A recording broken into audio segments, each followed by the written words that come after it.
ఆకాశవాణి ప్రాంతీయ వార్తలు చదువుతున్నది మధిర కల్పన. ముఖ్యాంశాలు: ఎన్నికల తనిఖీల్లో భాగంగా రాష్ట్ర వ్యాప్తంగా 342 కోట్ల రూపాయల విలువైన నగదు సామగ్రిని జప్తు చేశామని రాష్ట్ర డీజీపీ హరీష్ కుమార్ గుప్తా పేర్కొన్నారు. రాష్ట్రంలో పాలిటెక్నిక్ డిప్లొమా చేసిన విద్యార్థులకు బీటెక్ బీఫార్మసీలో ప్రవేశానికి నిర్వహించిన ఏపీ ఈసెట్ ఫలితాలు ఈరోజు విడుదలయ్యాయి. సార్వత్రిక ఎన్నికల్లో చివరిదైన 7వ దశ ఎన్నికల ప్రచారం ఈరోజు సాయంత్రం 5 గంటలతో ముగుస్తుంది. రాష్ట్రంలో రానున్న 5 రోజుల పాటు ఉష్ణోగ్రత వడగాల్పుల తీవ్రత కొనసాగుతుందని అమరావతి వాతావరణ కేంద్రం తెలిపింది. వార్తల వివరాలు: సార్వత్రిక ఎన్నికల సమయంలో రాష్ట్ర వ్యాప్తంగా 342 కోట్ల రూపాయల విలువైన నగదు సామగ్రిని స్వాధీనం చేసుకున్నామని రాష్ట్ర డీజీపీ హరీష్ కుమార్ గుప్తా ఓ ప్రకటనలో వెల్లడించారు. ఎన్నికల తనిఖీల్లో భాగంగా ఇప్పటి వరకు 107.96 కోట్ల రూపాయల నగదు జప్తు చేయగా వాటిని అక్రమంగా తరలిస్తున్న 7,305 మందిని అరెస్టు చేసినట్లు పేర్కొన్నారు. వాటితో పాటు 58.78 కోట్ల విలువైన అక్రమ మద్యాన్ని, 35.61 కోట్ల విలువైన మాదక ద్రవ్యాలను జప్తు చేశామన్నారు. ఇందుకు రాష్ట్రంలోని 31 సరిహద్దుల్లో 150 తనిఖీ కేంద్రాల్లో పోలీసు, సెబ్, వాణిజ్య పన్నుల శాఖ, రవాణా, రెవెన్యూ విభాగాల సిబ్బందితో నిఘా పెట్టినట్లు డీసీపీ పేర్కొన్నారు. రాష్ట్రంలో పాలిటెక్నిక్ డిప్లొమా చేసిన విద్యార్థులకు బీటెక్ బీఫార్మసీలో ప్రవేశానికి నిర్వహించిన ఏపీ ఈసెట్ ఫలితాలు ఈరోజు విడుదలయ్యాయి. అనంతపురం జేఎన్టీలో ECET chairman Srinivasarao, convener Bhanumurthy ECET ఫలితాలను విడుదల చేశారు. మే 8న ఏపీ ఈసెట్ పరీక్షలు నిర్వహించగా రాష్ట్ర వ్యాప్తంగా 36,369 మంది విద్యార్థులు హాజరయ్యారు. ఫలితాల్లో 90.41% ఉత్తీర్ణత నమోదైందని, ఫలితాలను ఏపీ ఈసెట్ వెబ్సైట్ ద్వారా తెలుసుకోవచ్చని అధికారులు తెలిపారు. కాగా రాష్ట్రంలో ఎంసీఏ, ఎంబీఏ కోర్సుల్లో ప్రవేశాలకు నిర్వహించిన ఐసెట్ పరీక్ష ఫలితాలు ఈరోజు సాయంత్రం అధికారులు విడుదల చేస్తారు. సార్వత్రిక ఎన్నికల్లో చివరిదైన 7వ దశ ఎన్నికల ప్రచారం ఈరోజు సాయంత్రం 5 గంటలతో ముగియనుంది. దీంతో దేశంలో లోక్సభ ఎన్నికల ప్రచారం ముగుస్తుంది. ఈ దశలో 7 రాష్ట్రాలు, 1 కేంద్రపాలిత ప్రాంతాల్లోని 57 స్థానాలకు ఎన్నికలు జరగనున్నాయి. జూన్ 1వ తేదీన ఓటింగ్ జరగనుంది. అన్ని స్థానాలకు పోలింగ్ ఉదయం 7 గంటలకు ప్రారంభమై సాయంత్రం 6 గంటలకు ముగుస్తుంది. 10వ తరగతి అడ్వాన్స్డ్ సప్లిమెంటరీ పరీక్షల గణితం జవాబు పత్రాలను ఆన్లైన్ మూల్యాంకనం చేయనున్నామని ప్రభుత్వ పరీక్షల విభాగం తెలిపింది. ప్రయోగాత్మకంగా నిర్వహిస్తున్న ఈ ప్రక్రియకు 10వ తరగతి బోధిస్తూ 3 ఏళ్ల అనుభవం ఉన్న ప్రభుత్వ ఉపాధ్యాయులు గూగుల్ ఫామ్లో వివరాలు నమోదు చేసుకోవాలని ప్రభుత్వ పరీక్షల విభాగం ఆదేశాలు జారీ చేసింది. ఈ ఆన్లైన్ మూల్యాంకనానికి ఒక్కొక్కరికి 75 పేపర్లు ఇవ్వనున్నామని తెలిపింది. ఖరీఫ్ పంటల సాగుకు ప్రణాళికలు రూపొందించామని వ్యవసాయ శాఖ ప్రత్యేక కమిషనర్ సిహెచ్ హరికిరణ్ ఒక ప్రకటనలో తెలిపారు. విత్తనం నుంచి కోత వరకు రైతులకు అన్ని విధాలుగా సహాయం అందించేలా చర్యలు తీసుకున్నామన్నారు. ఖరీఫ్ సీజన్ కోసం 6.32 లక్షల క్వింటాళ్ల సబ్సిడీ విత్తనాలను సిద్ధం చేశామని, వీటిలో ప్రధానంగా 2.24 లక్షల టన్నుల వరి, 2.99 లక్షల టన్నుల వేరుశెనగ, 84,000 టన్నుల పచ్చిరొట్ట విత్తనాలను రైతులకు పంపిణీ చేస్తామని చెప్పారు. ఎరువులతో పాటు నానో యూరియా, నానో డీఏపీను కూడా రైతులకు అందుబాటులోకి తీసుకొస్తామని హరికిరణ్ పేర్కొన్నారు. పూర్తి స్వదేశీ పరిజ్ఞానంతో భారత రక్షణ పరిశోధన అభివృద్ధి సంస్థ డీఆర్డీఓ రూపొందించిన రుద్ర M2 క్షిపణి పరీక్ష విజయవంతమైందని రక్షణ మంత్రిత్వ శాఖ వెల్లడించింది. ఒడిశా తీరం నుంచి SU-30 ఫైటర్ జెట్ ద్వారా ప్రయోగించిన రుద్ర నిర్దేశించిన అన్ని లక్ష్యాలను అందుకుందని తెలిపింది. డీఆర్డీఓకు చెందిన పరిశోధన సంస్థలు రూపొందించిన సాంకేతికతలతో పలు రకాల శత్రు లక్ష్యాలను ఛేదించేందుకు రుద్ర క్షిపణిని అభివృద్ధి చేసినట్లు అధికారులు తెలిపారు. రుద్ర M2ను విజయవంతంగా పరీక్షించిన డీఆర్డీఓ భారతీయ వాయుదళాన్ని రక్షణ శాఖ మంత్రి రాజ్నాథ్ సింగ్ అభినందించారు. రుద్ర M2 క్షిపణి పరీక్ష విజయవంతం కావడం భారత సాయుధ బలగాల బలాన్ని రెట్టింపు చేస్తుందని పేర్కొన్నారు. క్షయవ్యాధి నియంత్రణ టీకా కార్యక్రమాన్ని వేగవంతం చేయాలని కృష్ణా జిల్లా వైద్య ఆరోగ్య శాఖ అధికారి డాక్టర్ జి గీతాబాయి వైద్య సిబ్బందిని ఆదేశించారు.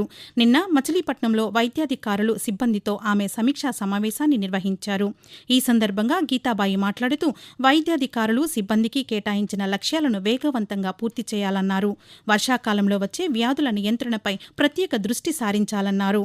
ప్రతి శుక్రవారం డ్రైడే కార్యక్రమాన్ని క్షేత్రస్థాయి సిబ్బంది వారి పరిధిలోని గృహాలను సందర్శించి నీటి నిల్వలను తొలగించడం, కీటకజనిత వ్యాధులపై అవగాహన కల్పించాలని తెలిపారు. ఆకాశవాణి ప్రాంతీయ వార్తలు వింటున్నారు. ఓట్ల లెక్కింపునకు అన్ని ఏర్పాట్లు పూర్తయ్యాయని రాష్ట్ర ప్రధాన ఎన్నికల అధికారి ముఖేష్ కుమార్ మీనా తెలిపారు. నిన్న ఢిల్లీ నుంచి సీనియర్ ఉప ఎన్నికల కమిషనర్ నితీష్ వ్యాస్ దృశ్య మాధ్యమం ద్వారా నిర్వహించిన సమావేశంలో ముఖేష్ కుమార్ మీనా పాల్గొన్నారు. ఈ సందర్భంగా ఆయన మాట్లాడుతూ జూన్ 4న రాత్రి 8 నుంచి 9 గంటల మధ్య అన్ని నియోజకవర్గాల తుది ఫలితాలు ప్రకటించేలా ఏర్పాట్లు చేస్తున్నామని తెలిపారు. రాష్ట్రంలోని 175 నియోజకవర్గాల్లో 111 నియోజకవర్గాల ఓట్ల లెక్కింపు మధ్యాహ్నం 2 గంటలకు, 61 నియోజకవర్గాల్లో సాయంత్రం 4 గంటలకు, మిగతా 3 నియోజకవర్గాల్లో సాయంత్రం 6 గంటలలోపు లెక్కింపు ప్రక్రియ పూర్తి చేస్తామని వెల్లడించారు. సమస్యాత్మక జిల్లాల్లో లెక్కింపు రోజున ఎలాంటి అవాంఛనీయ సంఘటనలు జరగకుండా 144 సెక్షన్ అమలు చేస్తున్నామని పేర్కొన్నారు. పోలవరం ప్రాజెక్టు అథారిటీ పీపీఏ ముఖ్య కార్యనిర్వహణ అధికారిగా అతుల్ జైన్ను కేంద్ర ప్రభుత్వం నియమించింది. ప్రస్తుత పోలవరం ప్రాజెక్టు అథారిటీ అధికారి శివనందన కుమార్ ఈ నెల 31న పదవీ విరమణ చేయనుండటంతో కేంద్ర జల్శక్తి శాఖ కమిషనర్గా విధులు నిర్వహిస్తున్న అతుల్ జైన్ను పీపీఏ ముఖ్య కార్యనిర్వహణ అధికారిగా అదనపు బాధ్యతలు అప్పగిస్తూ కేంద్ర జల్శక్తి శాఖ ఉత్తర్వులు జారీ చేసింది. సార్వత్రిక ఎన్నికల్లో భాగంగా జూన్ 4వ తేదీన జరగనున్న ఓట్ల లెక్కింపునకు రాష్ట్ర వ్యాప్తంగా పలు జిల్లాల్లో అధికారులు అన్ని ఏర్పాట్లు చేస్తున్నారు. ఇందులో భాగంగా అల్లూరి సీతారామరాజు జిల్లా ఎన్నికల అధికారి కలెక్టర్ ఎం విజయ సునీత పాడేరులో ఈవీఎంలు భద్రపరిచిన స్ట్రాంగ్ రూమ్లను పరిశీలించారు. ఈవీఎం, పోస్టల్ బ్యాలెట్ల ఓట్ల లెక్కింపునకు వేరువేరుగా బలలను ఏర్పాట్లు చేశామని అన్నారు. ఏలూరు జిల్లాలో త్వరగతిన ఫలితాలను ప్రకటించేందుకు చర్యలు తీసుకుంటున్నామని జిల్లా ఎన్నికల అధికారి కలెక్టర్ ప్రసన్న వెంకటేష్ తెలిపారు. ఓట్ల లెక్కింపు ప్రక్రియను ప్రశాంతంగా నిర్వహించేందుకు అవసరమైన భద్రతా ఏర్పాట్లను చేస్తున్నామని పల్నాడు జిల్లా ఎన్నికల అధికారి కలెక్టర్ శ్రీకేష్ లాట్కర్ అన్నారు. చిత్తూరు జిల్లాలో ఓట్ల లెక్కింపు సమయంలో బాణాసంచా, ఊరేగింపుపై నిషేధం కొనసాగుతుందని జిల్లా ఎన్నికల అధికారి కలెక్టర్ షణ్మోహన్ తెలిపారు. అటవీ సంపద వివరాలను డిజిటలైజేషన్ చేసేందుకు కార్యాచరణ ప్రారంభించామని చింతపల్లి డివిజనల్ ఫారెస్ట్ అధికారి సూర్యనారాయణ తెలిపారు. నిన్న అల్లూరి సీతారామరాజు జిల్లా చింతపల్లిలో అటవీశాఖ ఉద్యోగులకు వన్ యాప్ వినియోగంపై అధికారులు 2 రోజుల శిక్షణా తరగతులను ఏర్పాటు చేశారు.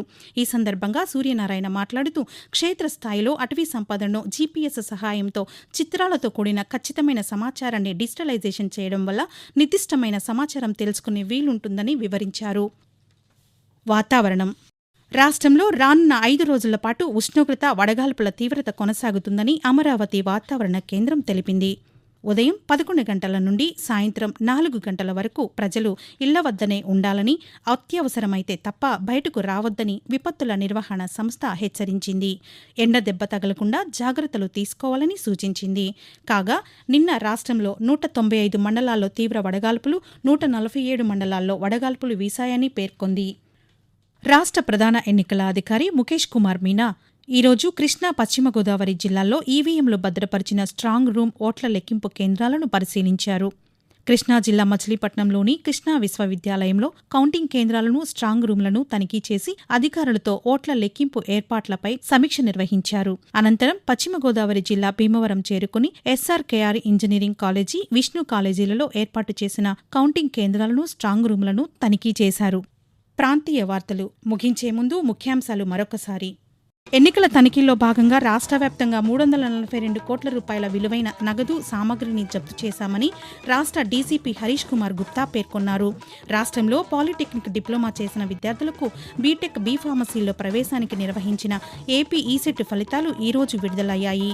సార్వత్రిక ఎన్నికల్లో చివరిదైన 7వ దశ ఎన్నికల ప్రచారం ఈ రోజు సాయంత్రం 5 గంటలతో ముగుస్తుంది. రాష్ట్రంలో రానున్న 5 రోజుల పాటు ఉష్ణోగ్రత, వడగాల్పుల తీవ్రత కొనసాగుతుందని అమరావతి వాతావరణ కేంద్రం తెలిపింది. ఆకాశవాణి ప్రాంతీయ వార్తలు ఇంతటితో సమాప్తం.